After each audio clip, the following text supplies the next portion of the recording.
السلام عليك يا أبا عبد الله وعلى الأرواح التي حلت بفنائك.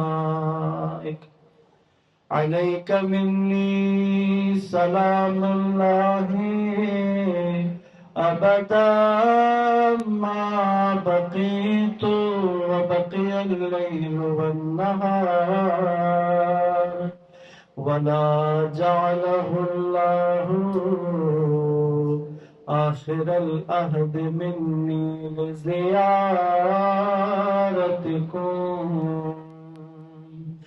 السلام على الحسين وعلى علي بن الحسين وعلى أولاد الحسين وعلى أصحاب الحسين الذين بذلوا مهجهم دون الحسين عليه السلام صلوات.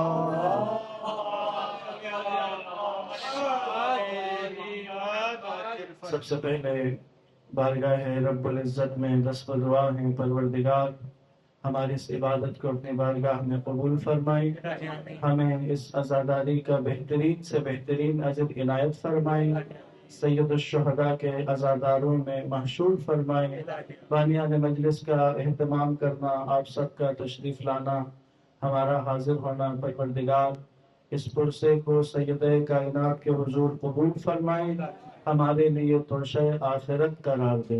فرشزہ پر موجود آپ تمام مومنین اور جتنے مومنین مومنات نے ہم سے دعا کے لیے کہا ہے، سب کی دعاؤں کے استجابت، حاجات کی برابری، بالخصوص امام زمان کے ظہور کی تعجیل، جبہ مقامت کی فتح و نصرت اور اس مجلس کی قبولیت کی دعا کو شامل کر کے ان تمام دعاؤں کی قبولیت کے لیے درود پڑھیے گا محمد وآل محمد پر۔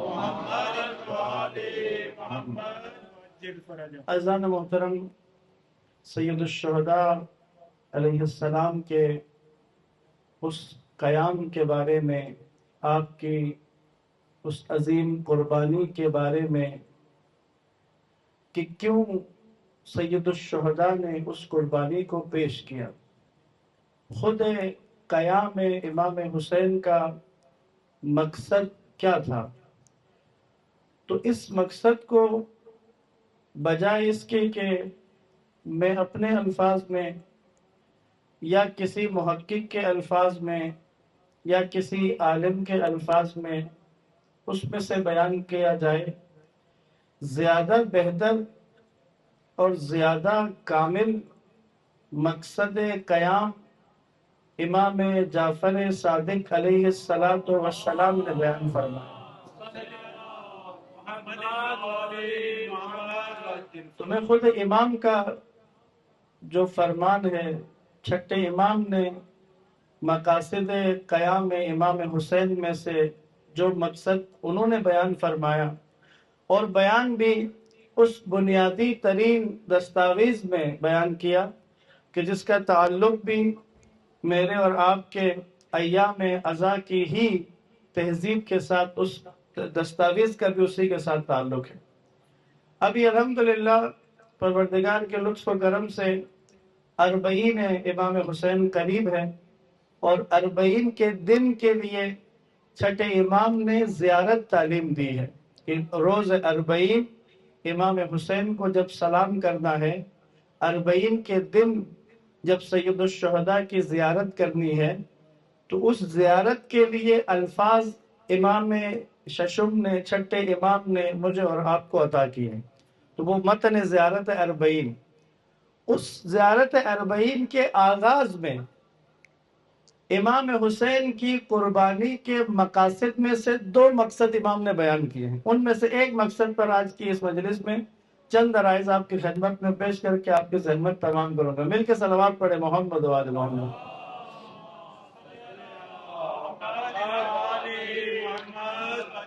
زیارت اربعین کے اس متن کے اندر چھٹے امام نے فرمایا خدا کو مخاطب کر کے. جملہ جب اس جگہ پر آتے ہیں تو چھٹے امام اللہ کو مخاطب کر کے کہتے ہیں بار الہ تیرے حسین نے خود کو قربان کیا. وجہ بتائی تاکہ. اب تاکہ کے بعد مقصد بیان ہو رہا ہے. میں نے عرض کیا قیام امام حسین کے بہت سارے مقاصد میں سے ایک مقصد جو چھٹے امام نے زیارت اربعین میں بیان کیا وہ کیا ہے؟ لِيَسْتَنْقِذَ عِبَادَكَ مِنَ الْجَهَالَةِ. قربانی حسین کے مقاصد میں سے ایک مقصد خدایا مخاطب چھٹے امام پروردگار کو کر کے کہنے بار الہ کیوں دی تیرے حسین نے قربانی؟ لِيَسْتَنْقِذَ تاکہ نکالا جائے عبادکا تیرے بندوں کو. کس چیز سے؟ من الجہالہ جہالت سے نکالا جائے. حسین ابن علی کی قربانی کے مقاصد میں سے ایک مقصد جہالت سے بندگان خدا کو نکالنا. جہالت سے نکالنا. اب یہاں پر آسان کریں گے موضوع کو. جہالت کو سمجھ لیں تو نکلنے کا راستہ بھی سمجھ میں آ جاتا ہے کہ بھئی جہالت ہے کیا. جہالت دو قسموں کی ہے. ایک جہالت اس کو کہتے ہیں جہاں پر علم نہیں ہوتا، یعنی علم کے مقابلے میں جہالت، یعنی علم نہیں ہے تو جہالت ہے.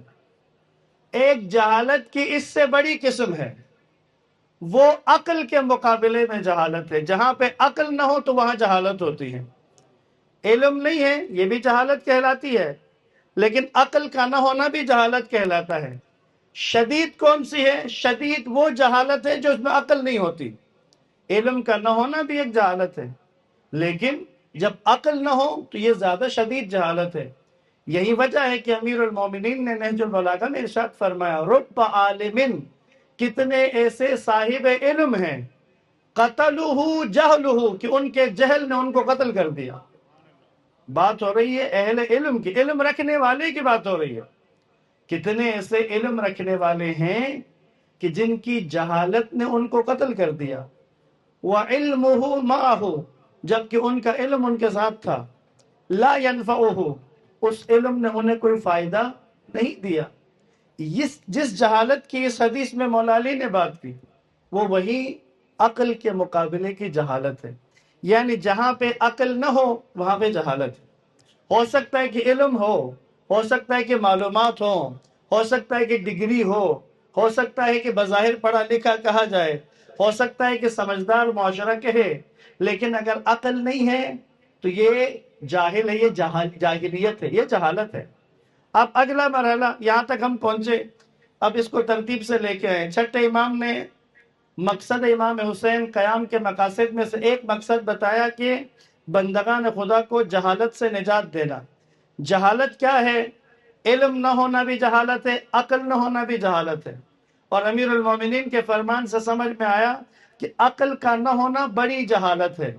پس مقصد قربانی امام حسین لوگوں کو جہالت سے نکالنا اور عقل کی طرف لانا، یہ مقصد قیام امام حسین میں سے ایک ہے.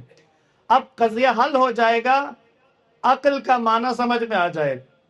اگر معنی عقل سمجھ میں آ جائے واضح ہو جائے گا. اب یہ یاد رکھیں، یہ بھی حیرانگی اور سمجھے کہ تعجب انگیز ہے. علم کا اندازہ ظواہر سے لگایا جا سکتا ہے. مثلا ایک بندہ اس نے کچھ کتابیں پڑھ لی ایک موضوع پر، ہمیں معلوم ہے کہ اس موضوع پر اس بندے کے پاس علم ہے. علم کا اندازہ ہم اس طرح سے لگا لیں گے. ہمیں معلوم ہے کہ ڈاکٹر کے پاس میڈیکل کا علم ہے، انجینئر کے پاس انجینئرنگ کا علم ہے، ممکن ہے کہ علم دین پڑھنے والے کے پاس دین کا علم ہے. اسی طرح کسی بھی شعبے کے بارے میں کسی نے کسب کیا، تحصیل کی، علم حاصل کیا، اس شعبے سے متعلقہ علم اس کے پاس ہے، ہم کہیں گے وہ اس شعبے کا عالم ہے. لیکن عقل کو پرکھنے کا معیار کیا ہے؟ کیسے پتا چلے گا کہ صاحب عقل ہے یا نہیں؟ کیسے اندازہ لگائیں گے کہ کون سا انسان عقل مند ہے یا نہیں؟ کس انسان میں عقل کے مقابل کی جہالت نہیں ہے؟ کیسے اندازہ لگائیں گے؟ تو عقل کا معنی اور مفہوم سمجھ میں آ جائے کام آسان۔ اب عقل کا معنی پوچھا گیا صادق آل محمد امام جعفر صادق علیہ السلام سے۔ اب سائل نے سوال کیا کہ مولا عقل کا معنی کیا؟ تو میرے آقا نے کہا عقل کیا ہے؟ فرمایا ما عبد بہ الرحمن، عقل تمہارے اندر کی اس صلاحیت کو کہتے ہیں جو تمہیں رحمان کی بندگی پر مجبور کر دیتی ہے۔ یعنی عقل وہ قوت، وہ صلاحیت، وہ انرجی کہ جو مجھے اور آپ کو کھینچ کے اللہ کی بندگی کی طرف لے کر آتی ہے۔ تو پس وہ انسان جو بندگی پروردگار میں جتنا آگے بڑھتا چلا جائے گا عقل مند سے عقل مند ترین ہوتا چلا جائے گا۔ اب سادہ سی بات ہو گئی، اگر کسی کے صاحب عقل ہونے کا مشاہدہ کرنا ہے تو اس میں دیکھیں کہ اللہ کی بندگی میں کس جگہ کھڑا ہے۔ اگر بندہ خدا ہے، بندگی پروردگار میں موجود ہے، حاضر ہے، تو صاحب عقل ہے۔ اور اگر بندگی نہیں ہے تو ڈگری جتنی بھی بڑی ہو کہلائے گا جاہل ہی، کیونکہ عقل نہیں ہے۔ ہو سکتے ہیں معلومات زیادہ ہو سکتے ہیں پورا معاشرہ اس کو اہل علم کہے، لیکن اگر بندگی کے راہ میں نظر نہ آئے، بندگی اگر نہیں ہے تو عقل نہیں ہے۔ تو عقل کی بنیاد بندگی پہ۔ اب بندگی کا یہ موضوع کائنات میں، اگر اس حساب سے آپ کو یہ بات اب آسانی سے سمجھ میں آئے گی، کائنات میں انبیاء 1,24,000 انبیاء، اوصیاء، ائمہ معصومین علیہ السلام، یہ کائنات کے عقل مند ترین انسان ہیں۔ کیوں؟ کیونکہ یہ بندگی کی عروج پر ہے۔ جو بندگی کی جتنی اوج پر ہے وہ عقل کی بھی اسی بلندی پر فائز ہے۔ اور بندگی خود کتنا اہمیت رکھتا ہے۔ کوئی بھی انسان، کوئی بھی فرد چاہتا ہے کہ دائرہ اسلام کے اندر داخل ہو جائے۔ اب دائرہ اسلام میں داخل ہونے کے لیے شہادتین جاری کرنی ہے۔ دائرہ اسلام میں داخل ہونے کے لیے شہادت دینی، گواہی دینی، 2 گواہیاں دینی ہیں۔ تمام مکاتب اسلام کے نزدیک اسلام کے لیے بنیادی ترین 2 شہادتیں دے، اسلام ہو گیا۔ اگلے مراحل پہلی شہادت دے دی، اشہد ان لا الہ الا اللہ وحدہ لا شریک لہ وحدہ لا شریک لہ، خدا کے ایک ہونے اور وحدہ لا شریک ہونے کی گواہی دے دی۔ اب دوسری گواہی سرکار ختمی مرتبت کی نبوت کی دینی ہے۔ لیکن اللہ کے نبی نے مجھے اور آپ کو قیامت تک آنے والے تمام انسانوں سے تقاضا یہ کیا کہ میری رسالت سے پہلے میری بندگی کی گواہی دو گے، اسی لیے کہیں گے وَأَشْهَدُ أَنَّ مُحَمَّدًا عَبْدُهُ وَرَسُولُهُ، عبودیت کی گواہی پہلے دیں گے، رسالت کی بعد میں۔ کیوں؟ کیونکہ نبی کو عبد ہونا زیادہ پسندیدہ ہے، عبد ہونا پسندیدہ ہے، بندگی پسندیدہ ہے۔ تو پس عبودیت جہالت کا اپوزٹ ہے۔ جتنی بہترین بندگی اتنی ہی جہالت کی کمی۔ اب مجھے اور آپ کو اگر دیکھنا ہے اپنی زندگی میں، اپنی ذات میں، کہ بھئی ہم صاحبان عقل ہے یا نہیں ہے، تو آج تو مسئلہ آسان ہو گیا۔ وہ افراد بالخصوص جن کو یہ بعض اوقات احساس ہوتا ہے، بعض اوقات خلش ہوتی ہے کہ ہم نے اپنے زمانے میں تعلیم حاصل نہیں کی، ہم نے اپنے زمانے میں علم حاصل نہیں کیا، معلومات حاصل نہیں کی، کتابیں نہیں پڑھ سکے، اب ہم صاحب علم نہیں کہلا رہے، تو ان کو بھی میں یہ موقع، یہ بہترین ان کے لیے موقع سمجھنے کے لیے کہ اذان محترم یاد رکھیں، علم کے مقابل کا جہل چھوٹا جہل ہے، اصل جہل عقل کے مقابل کا ہے۔ اگر کسی کے پاس عقل کی صلاحیت نہ ہو تو اصل جاہل وہ ہے۔ تو عقل کی صلاحیت نہ ہونے کا پتہ چلتا ہے بندگی میں کمزوری کی صورت میں۔ اگر بندہ بندگی پروردگار میں کمزور ہے، عقل کی کمی ہے، عقل میں پیچھے ہے۔ جتنا بندگی میں آگے بڑھے، مثال کے طور پہ ہم اگر مصلی میں نماز کی حالت میں ہمارے پاس بندگی کی صلاحیت نماز کی حالت میں موجود ہے، اس کا مطلب مصلی پہ ہم صاحب عقل ہے، کیونکہ بندگی کر رہے ہیں۔ لیکن جب گھر میں ہوتے ہیں، اہل و عیال کے ساتھ ہوتے ہیں، یہاں پروردگار کی بندگی کر رہا ہے یا نہیں کر رہا؟ اگر یہاں نہیں کر رہا تو اس کا مطلب پھر گھر کے اندر صاحب عقل نہیں ہے۔ ممکن ہے کہ مصلی پہ تو صاحب عقل بنے بندگی کے ذریعے، ممکن ہے کہ لین دین کے معاملے میں بندگی نہ کر کے عقل کے دائرے سے باہر نکل جائے۔ آپس میں معاملہ کرنا ہے، لین دین کرنا ہے، امانت کا مسئلہ ہے، دیانت کا مسئلہ ہے، سچائی کا موضوع ہے، صلہ رحمی کا موضوع ہے، ایک دوسرے کے ساتھ احسان کرنے کا موضوع ہے، وہاں بھی پتہ چلے گا۔ اگر بندہ ہوگا، صاحب عقل ہوگا، تو بندگی صرف مصلی تک محدود نہیں رہے گی، بندگی نکل کے آئے گی، سب جگہوں پہ نظر آئے گی۔ اب میرے اور آپ کے لیے سید الشہداء کی ذات، اب دیکھیں چھٹے امام نے کہا امام حسین کی قربانی جہالت سے نکالنے میں، مقاصد قیام امام حسین میں سے ایک جہالت سے نکالنا۔ اب امام نے جہالت سے نکالنا ہے، عقل پہ لانا ہے، عقل ہے بندگی، یعنی سید الشہداء سے کوئی جڑ جائے، امام حسین کے کوئی قریب ہو جائے تو امام اسے جہالت سے نکالیں گے، بندگی کی طرف لے کر آئیں گے۔ جو جتنا حسین ابن علی کے قریب ہوتا جائے گا، عبودیت اور بندگی میں اتنا آگے بڑھتا چلا جائے گا۔ 2 مہینے 8 دن ایام ازا ہے۔ اب ایام ازا سے کیا حاصل کیا ہے؟ تو بنیادی ترین چیز ایام ازا سے جو حاصل کی جا سکتی ہے، سید الشہداء سے جڑنے کی صورت میں نتیجہ لے سکتے ہیں، وہ ہے بندگی میں ترقی کرنا، یعنی عقل میں آگے بڑھ جانا۔ چونکہ جہالت سے نکالیں گے حسین ابن علی، عقل میں آگے بڑھنا۔ اب دیکھنا ہوگا جب محرم کا چاند دکھا تھا، اس سے پہلے بندگی کے کس مرحلے پہ میں کھڑا تھا، اور 2 مہینے 8 دن گزرنے کے بعد پھر دیکھنا ہوگا کہ بندگی کے کس مرحلے پہ آ چکا ہوں۔ اگر تو ترقی کی ہے، اگر تو عروج کی طرف گیا ہے، اگر تو آگے بڑھا ہے، تو اس کا مطلب بہترین فائدہ اٹھایا ایام ازا سے، بہترین فائدہ اٹھایا۔ اب یہاں پہ زیادہ عملی بیان کروں تاکہ موضوع اور آسان ہو کے واضح ہو کے سمجھ میں آئے۔ میرا اگر سوال ہو خود سید الشہداء سے کہ مولا آپ نے بندگان خدا کو جہالت سے نکالنا ہے اور عقل کی طرف لانا ہے، مولا اس کے لیے کوئی راستہ بھی آپ نے معین کر دیا، عملی کام ایسے بتا دیے، کربلا میں مجھے ایسے عملی کام بتائیں گے مولا حسین کہ جس سے میرے لیے راستہ اور واضح ہو جائے، مزید کھل کے سامنے آ جائے؟ تو بہت آسان کر دیا مولا حسین۔ یاد رکھیں کربلا کا واقعہ صرف ایک جنگ نہیں ہے، ایک ایک عمل مولا حسین کا، اس کے پیچھے پوری منطق ہے، پوری لاجک ہے، کیونکہ قیامت تک کربلا بیان ہونی ہے، قیامت تک کربلا کا ایک ایک پہلو بیان کیا جانا ہے۔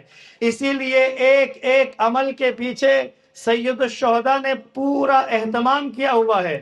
یہ جو 10 محرم کو عاشور کا دن، یہ جو جنگ ہے، یہ جنگ یزیدی لشکر کے پلان کے مطابق 9 محرم کو ہونے والی تھی۔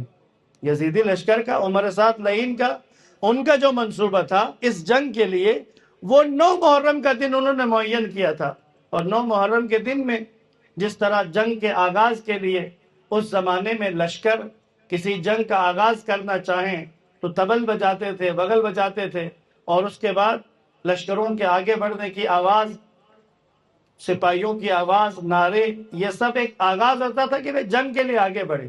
9 محرم کو یزیدی لشکر نے، عمر سعد نے اپنے لشکر کو آگے بڑھایا جنگ کے لیے۔ 9 محرم کو امام حسین علیہ السلام کو خبر دی گئی کہ وہ چاہ رہے ہیں کہ یا آپ بیعت کریں، اگر نہیں تو پھر جنگ کے لیے آ جائیں۔ امام حسین چاہتے تھے کہ ایک رات کے لیے جنگ کو ٹالا جائے، ایک رات کی تاخیر ہو، کل کے دن میں جنگ ہو، عاشور کے دن میں ہو۔ اب آپ یہاں پہ میں 2 باتیں آپ کی خدمت میں عرض کروں، ضروری ہے، حق ہے کہ حضرت عباس علمدار کا کہ ان کی ذات کے بارے میں، ان کی شخصیت کے بارے میں بعض اوقات سننے والوں کو شخصیت حضرت عباس کے بعض پہلو نظر نہیں آتے۔ امام حسین کا بھی انتخاب اسی لیے ہے۔ حضرت عباس کے بارے میں نے اور آپ نے ابھی تک ہمیں جو پہلو حضرت عباس کا زیادہ بتایا جاتا ہے، دکھایا جاتا ہے، بیان ہوتا ہے، وہ حضرت عباس کا جنگی پہلو ہے۔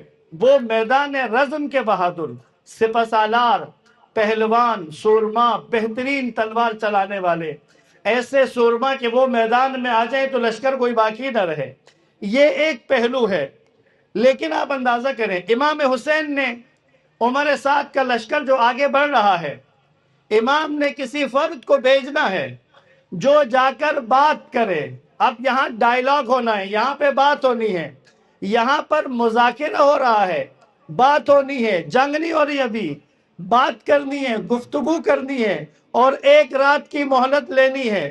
تو امام حسین نے جس شخصیت کو اس کام کے لیے انتخاب کیا ہے، کس شخصیت کو ایسے کام کے لیے منتخب کیا جاتا ہے؟ وہ شخصیت کہ جو اس معاملے میں، اس میدان میں ماہر ترین انسان ہو، جو اس میدان کا، اس صلاحیت کا حامل ہو کہ جو جا کر گفتگو کرے اور اپنی دلیل کے ساتھ، اپنی بات کے ذریعے سے اگلے بندے کو قائل کروائے. اب امام حسین نے طلب کیا حضرت عباس علمدار کو، حالانکہ امام حسین کے لشکر میں کچھ امام کے اصحاب ایسے ہیں جو گفتگو کرنے میں، خطاب کرنے میں، بات کرنے میں اس زمانے میں ان کا نام تھا. جیسے حضرت حبیب ابن مظاہر خطاب کرنے میں، گفتگو کرنے میں ید طولہ رکھتے تھے. زہیر ابن قین بہترین مقرر، بہترین بات کرنے والے. اور ان سے بھی بڑھ کے حضرت بریر ابن خزیر حمدانی سید القراء ہیں، کوفہ کے استادوں میں سے ہیں. بریر بھی بہترین خطیب ہیں، بہترین بات کرنے والے. لیکن امام حسین نے آواز دی اس کام کے لیے، کہا عباس کو بلاؤ. حضرت عباس آئے. امام حسین عباس کو بھجوا رہے ہیں کس کام کے لیے؟ کہ جا کر بات کریں گے، جا کر دلیل دیں گے، جا کر گفتگو کریں گے اور اس جنگ کو اگلے دن کے لیے ٹال کر آئیں گے. تو یہ امام حسین نے حضرت عباس کو بھیجا تاکہ قیامت تک جب بھی حضرت عباس کی شخصیت کو بیان کیا جائے تو لوگوں کو سمجھ میں آئے کہ عباس فقط میدان جنگ کا سورما نہیں، بلکہ میدان خطابت کا، میدان گفتگو کا، میدان کلام کا بھی علی کا بیٹا شہسوار ہی رہا ہے. فساد و بلاغت کے شہنشاہ پاک مولا حسین کے بھائی کی عظمت پہ نعرہ حیدری. کیا کہنے عزیزان محترم، اس کام کے لیے حضرت عباس کو بھیجا. اب یہاں پہ وہ جو میں نے عرض کیا کہ میں سید الشہداء سے سوال کروں گا کہ مولا یہ جو آپ نے بندگان خدا کو جہالت سے نکالنا ہے، عقل کی طرف لانا ہے، بندگی کی طرف لانا ہے، مولا ہم سادہ لوگ ہیں، ہم زیادہ گہری باتیں سمجھنے والے لوگ نہیں ہیں، فلسفی باتیں ہمیں سمجھ میں نہیں آتی، ہمارے لیے مزید آسان کر دیں کہ آپ کے پاس وہ ذرائع، وہ راستے مجھے دکھا دیں کہ جن راستوں پر چل کر، جن پر عمل کر کے میں بھی جہالت سے نکلوں اور عقل کی طرف آ جاؤں. راستہ بتا دیں. راستہ اس جملے کے اندر ہے. کہا اے عباس میرے بھائی جائیے اور ایک شب کی مہلت لیجئے. کیوں؟ کیونکہ میں چاہتا ہوں آج کی رات کو 4 کاموں میں بسر کروں. 4 کام بتائے. میں چاہتا ہوں، حسین ابن علی چاہتے ہیں کہ میں آج کی رات کو تلاوت قرآن، نماز، استغفار اور دعا میں گزاروں. یہ 4 کام تھے کہ آخری شب میں گزارنا چاہتے ہیں. لیکن ایک سوال ہے، 56 برس سے زیادہ امام حسین کی عمر مبارک ہو چکی ہے. کیا 56 برس میں حسین ابن علی نے کم عبادت کی ہے؟ کیا 56 برس کی عمر میں حسین ابن علی نے کم تلاوت کی ہے؟ ارے ایسی راتیں گزری ہیں کہ ایک رات میں 1000 رکعت نماز پڑھنے والا حسین ہے. وہ حسین کی جو قرآن کے ساتھ ایسے جڑے ہوئے ہیں، اتنا قرآن کے ساتھ سید الشہداء کا تعلق ہے کہ قاتل نے سر مطہر کو بدن سے جدا کیا، قرآن سے جدا نہیں کر سکا تھا. اس قدر قرآن سے گہرا تعلق. ساری زندگی قرآن پڑھی ہے، ساری زندگی قرآن کی تلاوت کی ہے، ساری زندگی دعاؤں میں گزری ہے. استغفار بہترین محبوب ترین عمل ہے انبیاء اور اوصیاء انبیاء کا. اب ذہن میں سوال آتا ہے کہ مولا اتنی زندگی میں تو آپ نے کیے ہیں، اس آخری رات میں بھی آپ یہ 4 کام کیوں کرنا چاہتے ہیں؟ خود جواب دیا. کہا عباس خدا شاہد ہے کہ حسین کو تلاوت، دعا، نماز اور استغفار سے عشق ہے. حسین ابن علی، حسین عاشق نماز ہے، حسین عاشق تلاوت قرآن ہے، حسین عاشق دعا ہے، حسین عاشق استغفار ہے. پس یہ عاشقوں کی روش ہے کہ زندگی کی آخری رات کو بھی اسی کیفیت میں گزارنا چاہتے ہیں. تو یہ چار چیزیں سید الشہداء نے گویا قیامت تک آنے والوں کے لیے راستہ دکھا دیا. اے بندگان خدا، اگر اپنی بندگی کو بہتر کرنا ہے تو دیکھو حسین نے تمہیں چار آسان نسخے دے دیے ہیں. تلاوت قرآن تمہیں بندگی کی بہترین راستے کی طرف لے کر جائے گا، نماز تمہیں بندگی کی طرف لے کر جائے گی، دعا تمہیں بندگی کی طرف لے کر آئے گی، استغفار تمہیں بندگی کی طرف لے کر آئے گا. اب آسان ہو گیا. اس کا مطلب یہ ہوا کہ یکم محرم کا چاند نظر آئے اس سے لے کے 8 ربیع الاول تک 2 مہینے 8 دن حسین ابن علی نے 4 نسخے مجھے دے دیے ہیں. فرش ازا پر میری مجلس سنو، مجھ پہ گریہ کرو، ماتم داری کرو، میرے لیے جلوس میں نکلو. ان 2 مہینے 8 دن ان 4 نسخوں پر عمل کر کے دیکھو. روزانہ تھوڑی سی قرآن کی تلاوت، روزانہ کی نماز کو پابندی سے پڑھنا، روزانہ تھوڑی دیر کے لیے دعا کرنا، چند منٹ کے لیے استغفار کرنا. یہ حسین کا دیا نسخہ ہے عزادارو. اگر اس پر عمل کریں گے تو یقین کیجئے یکم محرم سے پہلے کی کیفیت کچھ اور ہوگی. 8 ربیع الاول کو ایک نیا انسان نکل کے معاشرے میں آئے گا.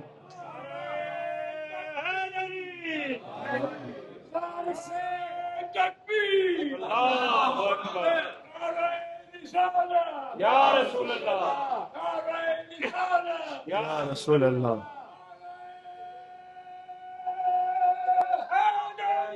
یا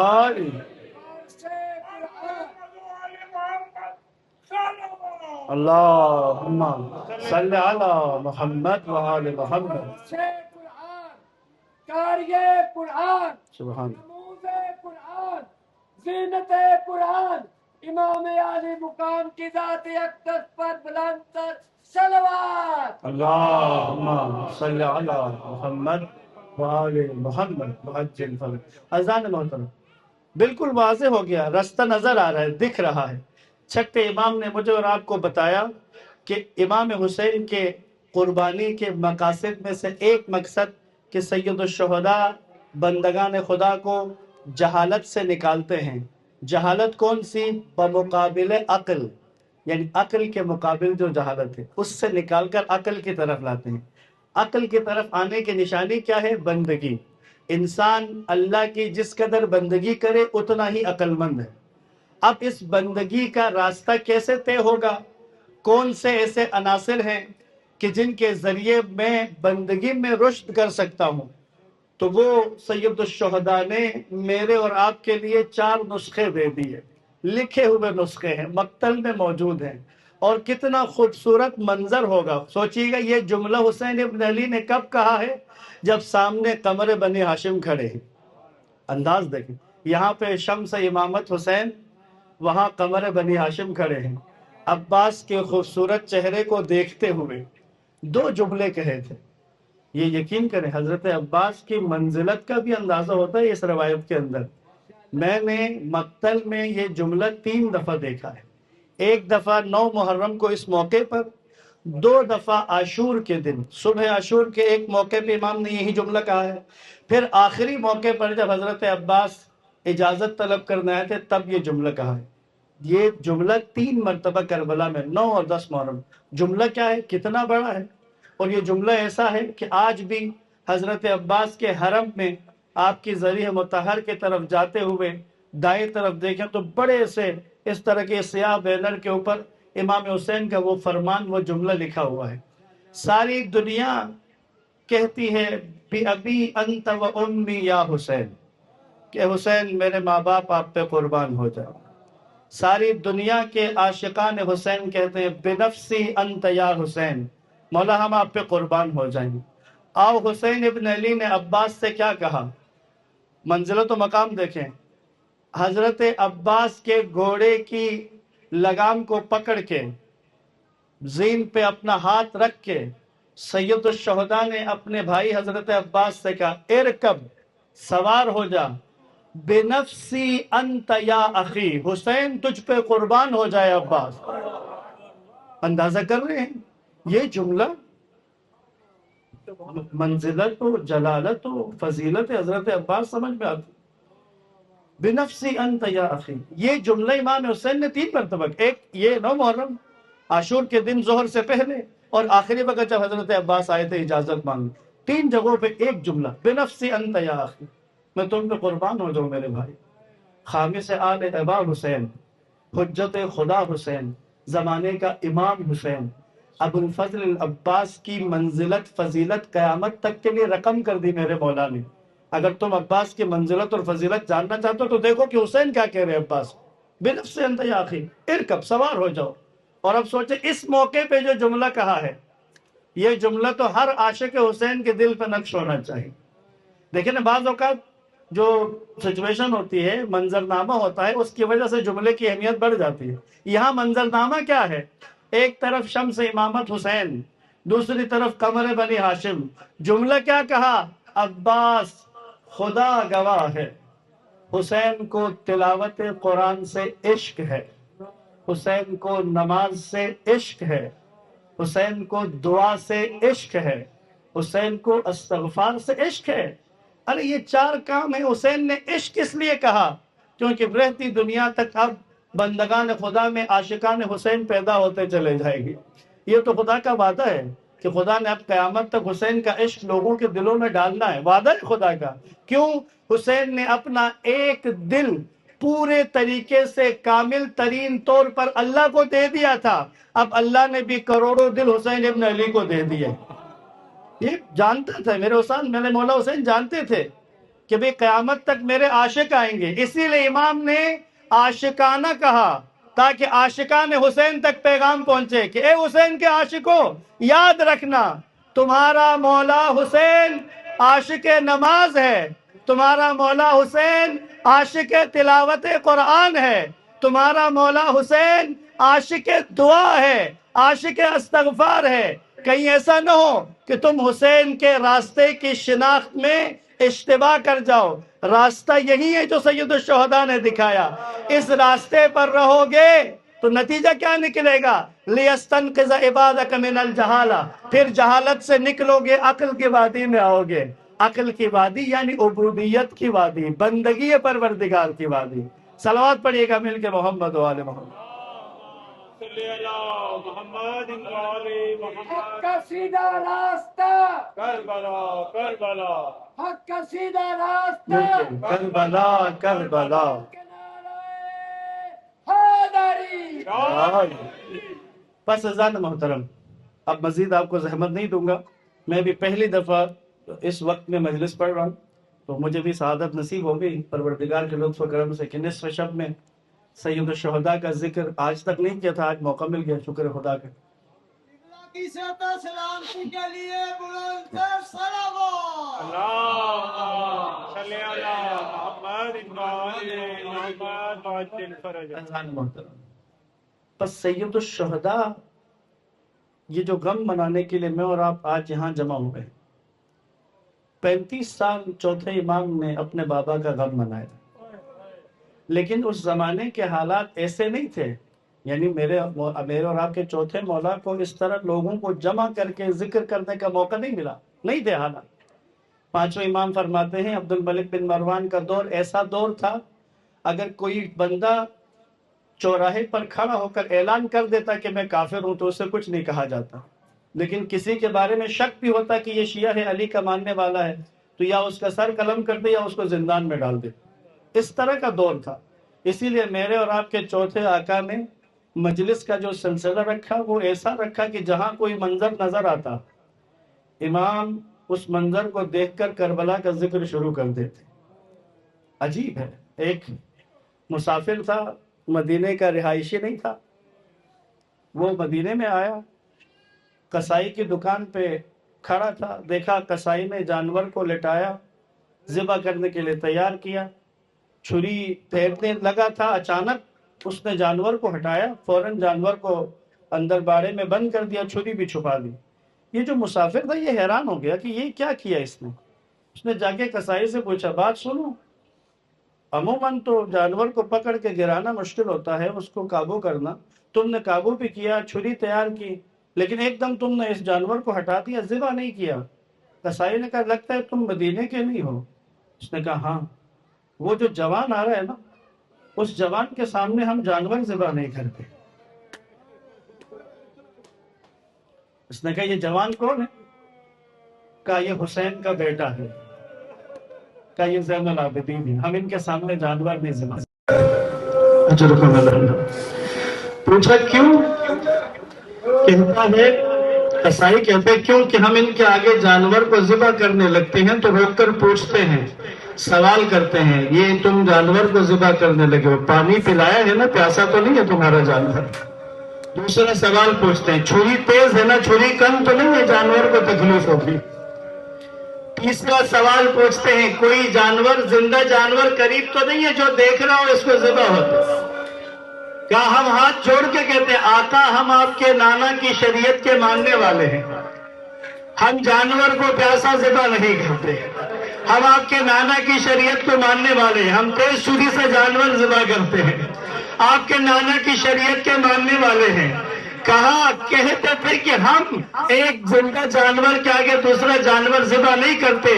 تو یہ قصائی کہتا ہے پھر وہ پلٹ کے کربلا کی طرف رخ کر کے کہتے ہیں سلام ہو میرے بابا آپ پر، امت نے ذبح کے لیے بھی شرائط ماننے کی عادت رکھی ہوئی ہے، لیکن میرے بابا آپ پر سلام ہو کہ جس وقت چھری چلائی تھی بہن 70 قدم سے نہیں رہی. اجرکم اللہ. اللہ تعالیٰ نے مولا میں چونکہ شبی برآمد ہو گئی ہے، حکم ہے کہ امام حسین کے مصائب میں سے چند جملے عرض کروں. میرے لیے سب سے سخت سید الشہداء کی شہادت سنانا. میں آپ کی خدمت میں عرض کروں، ہمارے لیے شہادت سید الشہداء اس قدر شدید ہے، یہ موضوع مطالعے میں پڑھنا بھی مشکل ہے. وہ ظلم جو کیے گئے تھے کربلا میں، اگر آپ چند لمحوں کے لیے تصور کریں، میں 2-3 جملے کہوں. آخری وقت میں جس وقت سید الشہداء رخصت ہونے کے لیے خیموں میں آئے تھے، انداز تھا زخم لگ گئے تھے، جنگ کی تھی پھر لوٹ آئے تھے، زخم کچھ گہرے لگے تھے، چاہتے تھے کہ زخموں پہ کوئی کپڑا رکھوائیں، کو پٹی کریں.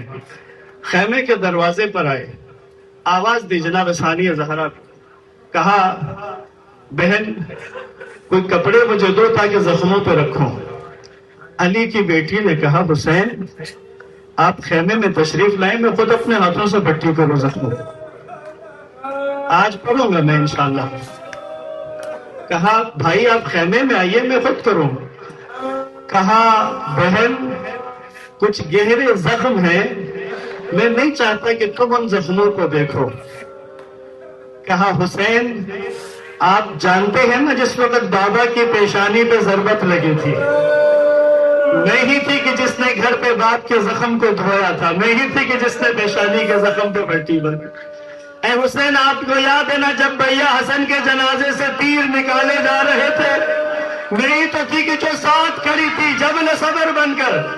کہا آ جاؤ خیمے کے اندر، وعدہ کرتی ہوں کہ جنجال برپا نہیں کروں گی.